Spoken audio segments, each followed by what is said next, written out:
Bonjour à tous, j'ai consacré cette leçon aux verbes pronominaux. Allora, questa lezione è dedicata ai verbi pronominali, la cui sostanzialmente morfologia somiglia molto all'italiano, ok? Quindi diciamo dal punto di vista dell'aspetto non dovrebbero dare troppi problemi. Vi invito però a seguirmi bene sia dal punto di vista della coniugazione che nell'utilizzo di questi verbi e nelle appunto differenze che alcuni di questi verbi presentano con quelli con le rispettive traduzioni in italiano, perché scopriremo che alcuni di questi sono piuttosto ingannevoli nel loro utilizzo. Andiamo con ordine. Cosa sono i verbi pronominali? I verbi pronominali presentano le particelle me, te, se, nu, vu, se, particelle che qua possiamo specificare si apostrofano me, te, se davanti a vocale o H muta, appunto presentano queste particelle ad accompagnare il pronome soggetto. Quindi un verbo come s'appeler significa chiamarsi. È uno dei primissimi verbi che si studia in francese, vero? Quindi provate a dirlo con me. Je m'appelle, tu t'appelles, il s'appelle, nous nous appelons, vous vous appelez, il s'appelle, ok? Quindi io mi chiamo, vedete, tu ti chiami, lui o lei si chiama. Noi ci chiamiamo, voi vi chiamate, loro si chiamano, o essi o esse, quello che volete, insomma. Questo s'appeler è all'infinito, presenta la particella pronominale se, in questo caso, prima dell'infinito. In italiano invece l'abbiamo dopo quando c'è l'infinito, chiamarsi. Ok? Quindi bisogna stare attenti, questa è già una piccola differenza da considerare. Il verbo, per esempio, se lever, qui vi ho scritto che se è la particella pronominale, infatti, vuol dire alzarsi, ok? Quindi provate a dirlo con me al présent de l'indicatif. Je me lève, tu te lèves, il se lève, nous nous levons, vous vous levez, il se lève. Notare che nous e vous si somigliano molto al soggetto a fianco, ma non è un pronome soggetto in quel caso, nel secondo, eh? Si tratta della particella pronominale, che corrisponde all'italiano noi ci alziamo, voi vi alzate. Il francese la mostra così, insomma, il suo aspetto è questo. Tra l'altro, lever è un verbo con accento grave. Vi invito a vedere il video sui verbi particulier en ER, i verbi particolari in ER, che è sempre a vostra disposizione. Andiamo quindi a vedere che differenza c'è tra i vari tipi di verbo pronominaux, perché ce ne sono vari. Nel senso che hanno diciamo, un senso un po' diverso a seconda della loro tipologia.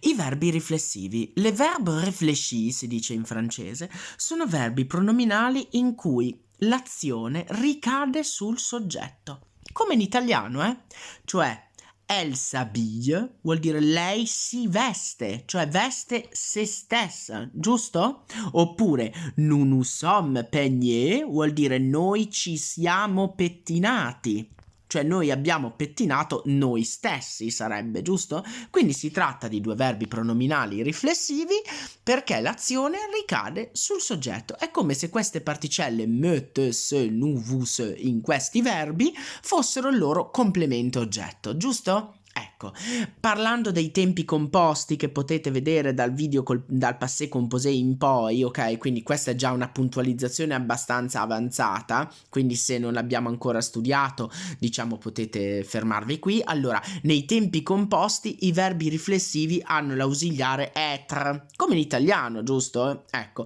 e richiedono quindi l'accordo, tranne però quando sono verbi riflessivi di carattere reciproco. Adesso vediamo dall'esempio, perché detto così è un po' difficile. Allora, vous vous êtes coiffé avec soin, che vuol dire voi vi siete pettinate, l'ho accordato al femminile plurale, con cura, avec soin.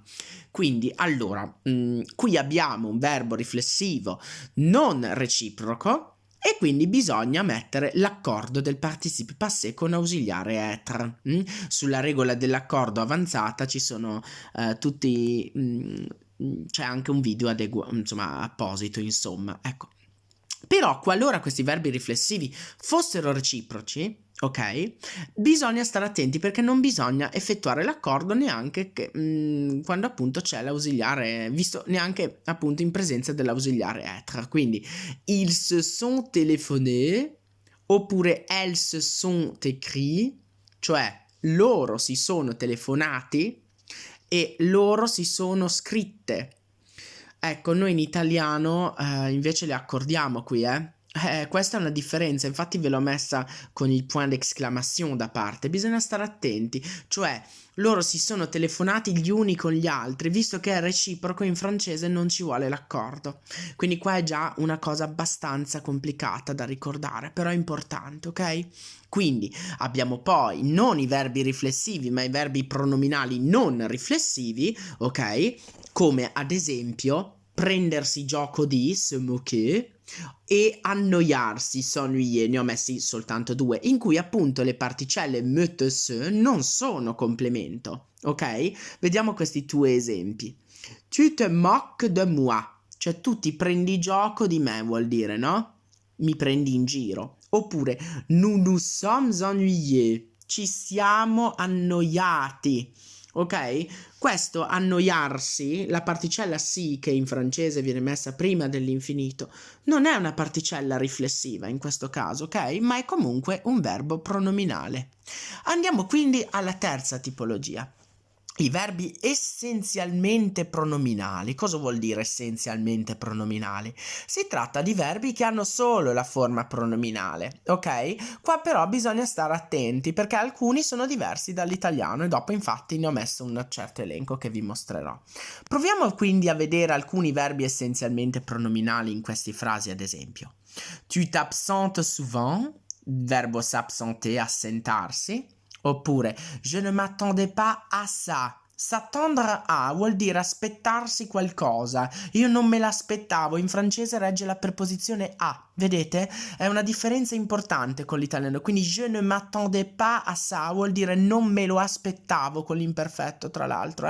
Quindi abbiamo sempre le particelle usate come vi ho spiegato prima del verbo. Elle s'enfuit, loro fuggono. No? Il verbo s'enfuir, fuggire. Vous vous souvenez de ce jour-là? Ho dimenticato il se, scusate, l'avevo cancellato, ma comunque dovrebbe esserci scritto c'è, vabbè, ce. Quindi, vous vous souvenez de ce jour-là? Vi ricordate di quel giorno? Ecco, se souvenir de.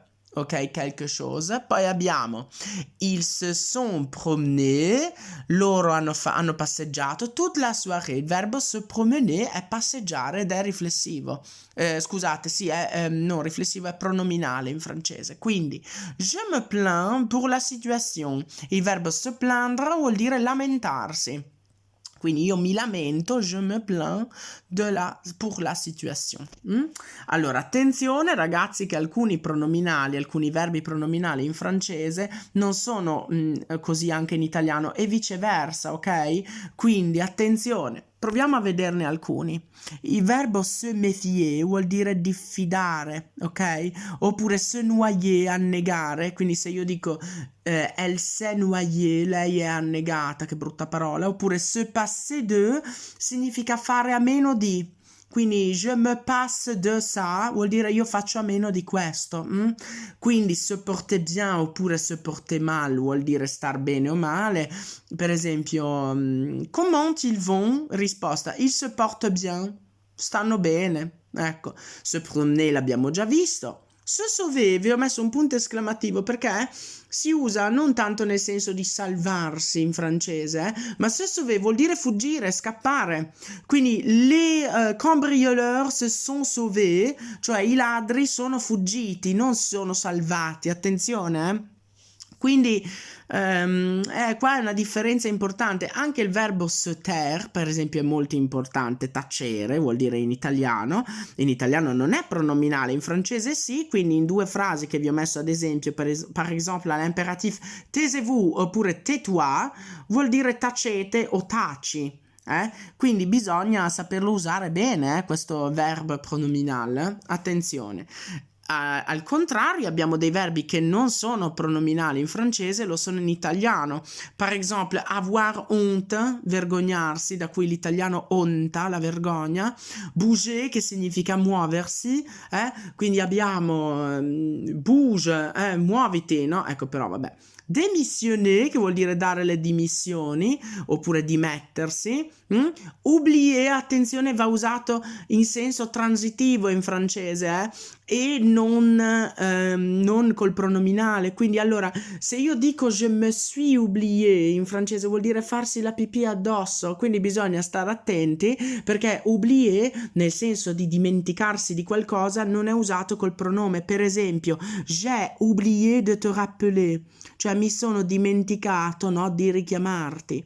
Ecco, poi abbiamo plonger, tuffarsi, oppure tomber amoureux, oppure tomber malade, che significano rispettivamente innamorarsi e ammalarsi. Tomber amoureux è un calco quasi dell'inglese, no? To fall in love si dice, ecco. Quindi innamorarsi si dice tomber, cadere, no? Ecco, tomber amoureux, tomber da solo vuol dire cadere.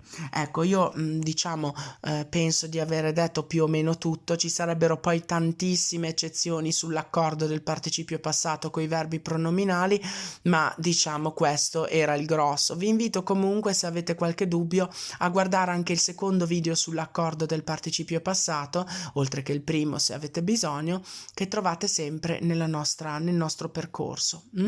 Donc à très bientôt et au revoir.